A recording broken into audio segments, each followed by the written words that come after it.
Ang programang ito ay rated SPG. Striktong patnubay at gabay ng magulang ang kailangan. Napaamo nga ni Farah itong si Darius at tiyak ay may ginawa na naman itong black magic laban nga kay Darius upang mapasunod nga niya ito at mapamahal sa kanya. Dahil na rin, lumapit nga itong si Farah doon nga sa albularyo at tinanong nga niya kung ano raw ang gagawin upang ma-inlove raw sa kanya ang isang lalaki.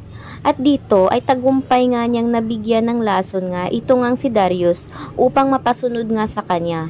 Kaya ngayon ay nagtataka nga ito ngang si Lucy kung bakit ay gustong-gusto umano ni Darius na makita si Farah. Kaya naman ang iniisip nga nito ni Lucy na may ginawa na namang katarantaduhan itong si Farah dito sa kanyang asawa. Kaya tinanong naman ito ni Lucy dito nga kay Apo Berta kung ano ang nangyari sa kanyang asawa at bigla na lang itong lumayo sa kanya at sumama na ito kay Farah. Ang sinabi naman ni Apo Berta ay tiyak hindi nga siya nagkakamali at nilason nga niya ito ngang si Darius kaya't napasunod nga niya ang Ginoo.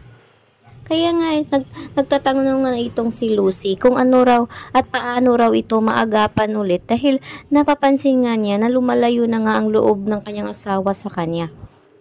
Kaya ngayon ay natutuwa na naman si Farah dahil tagumpay nga niyang napaamo itong si Darius at namimiss nga siya palagi nito at napasunod nga niya ito sa kanyang kagustuhan. Kaya ngayon ay inis na inis nga itong si Lucy kung paano nga ito nangyari. Kaya naman sinabi ni Apo Berta na tutulungan nga niya itong si Farah ay itong si Lucy upang sa gayon ay mabalik na sa kanya ang kanyang asawa.